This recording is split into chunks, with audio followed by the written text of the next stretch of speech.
Senhor presidente, senhoras e senhores parlamentares, tem sido motivo de honra e orgulho para mim estar entre aqueles que, com seu trabalho, com seu voto, nesta casa, têm dado a necessária sustentação ao governo da presidenta Dilma Rousseff, um governo comprometido com a justiça social e que tem demonstrado seriedade e responsabilidade na condução dos destinos da pátria. Tenho votado com o governo todas as matérias de interesse do Brasil. E nessa trincheira haverei de permanecer enquanto a presidenta Dilma e o seu governo continuarem a merecer a confiança desse parlamentar e de todo o povo brasileiro. Essa, aliás, senhor presidente, é a postura da bancada do Partido Verde na Câmara dos Deputados.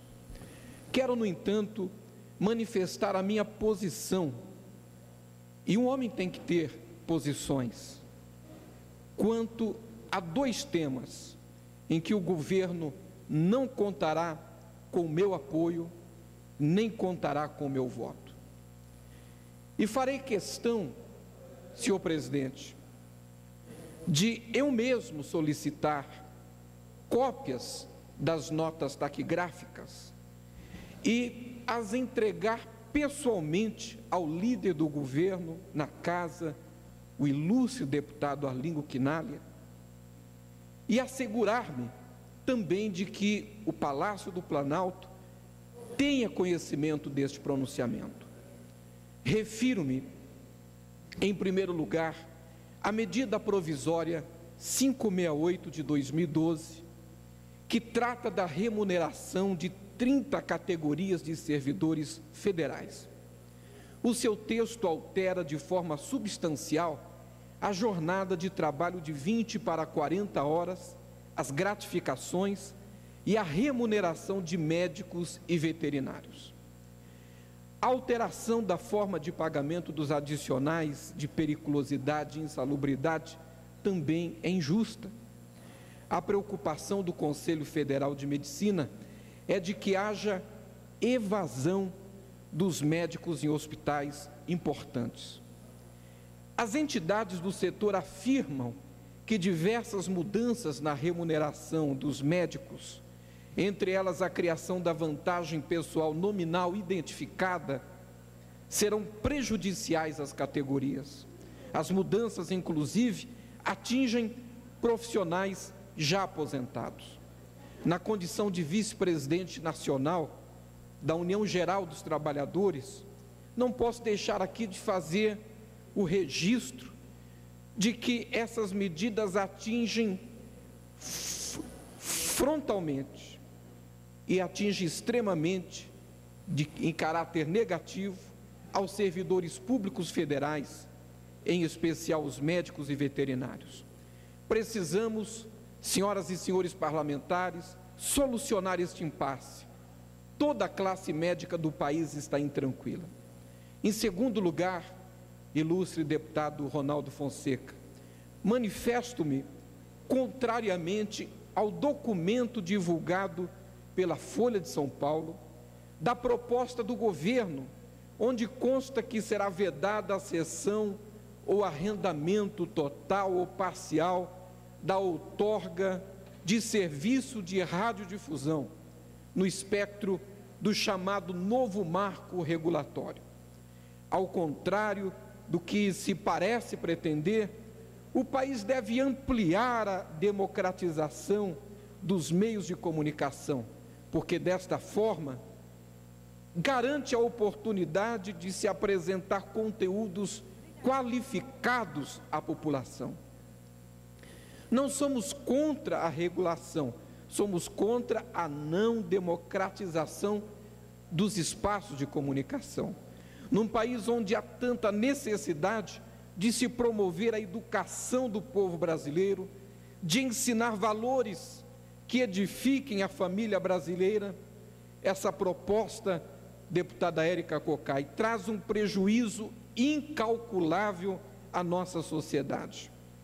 A aprovação desse pacote, se fosse efetivada, prejudicaria não apenas aos concessionários, as emissoras, mas também as emissoras de rádio e TV, e teria, entre os afetados, aqueles que veiculam programação de conteúdo religioso, como os católicos, evangélicos, judeus, os espíritas, e não somente, senhor presidente, os cristãos, por exemplo, que têm a sua fé edificada nas suas igrejas, mas sim a população brasileira em geral, que tem a oportunidade de receber em suas casas conteúdos de programação que valorizam a família, que promovem a justiça e que defendem a vida.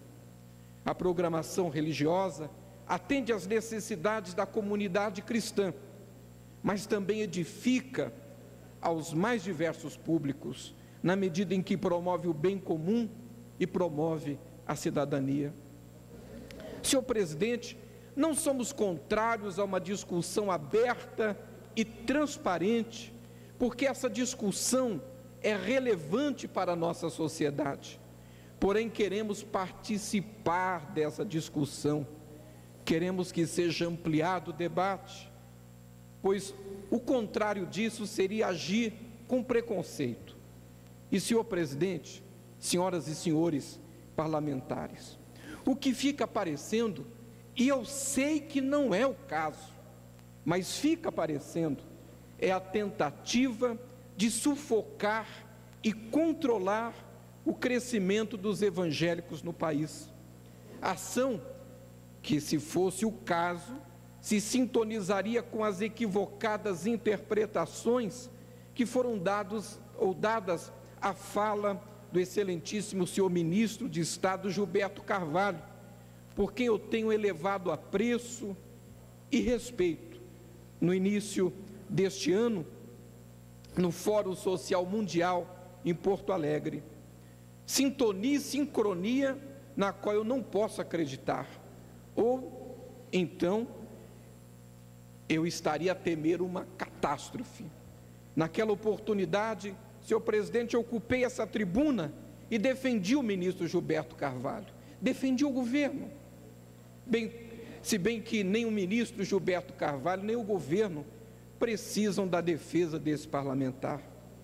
Minhas palavras ainda seriam exatamente as mesmas hoje. Continuo acreditando na motivação e nas boas intenções desse governo.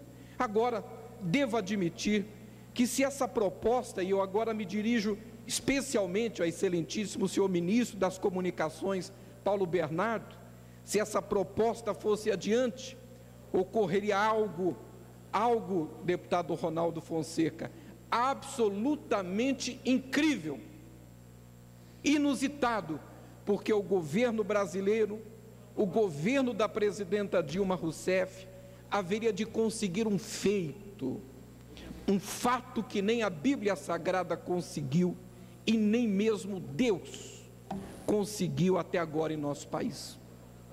Isso mesmo, excelências, o governo conseguiria unir, e nem a Bíblia conseguiria unir o bispo Edir Macedo, o apóstolo Valdemiro Santiago, o pastor Silas Malafaia, o missionário R.R. Soares, o apóstolo Estevão Hernandes, o pastor José Wellington, o bispo Manuel Ferreira, o pastor Samuel Câmara, a apóstola Valnice Milhomens, o apóstolo René Terra Nova, o bispo e ex-deputado federal Robson Rodovalho, o pastor Jabes de Alencar e todas as demais expressões da liderança evangélica brasileira. Em nenhum outro momento a Bíblia Sagrada conseguiu, deputado Ronaldo Fonseca, mas o PT e o governo conseguiriam se essa proposta fosse levada adiante. Não podemos negar-nos a analisar a questão de forma completa, sistemática, profunda. Tantas são as discussões que devem compor essa proposta do marco regulatório da radiodifusão. Eu concluo, senhor presidente. Eu espero, senhor presidente, espero sinceramente e manifesto-me como vice-presidente da Frente Parlamentar Evangélica e da Frente Parlamentar da Família, porque que essa questão seja analisada com toda a maturidade, com todo o equilíbrio e com todo o cuidado que a mesma requer. Senhor presidente, senhoras e senhores parlamentares, era o que eu tinha a dizer. Muito obrigado, que Deus abençoe o Brasil. Muito obrigado, deputado Roberto Lucena. E agora fala pela comunicação.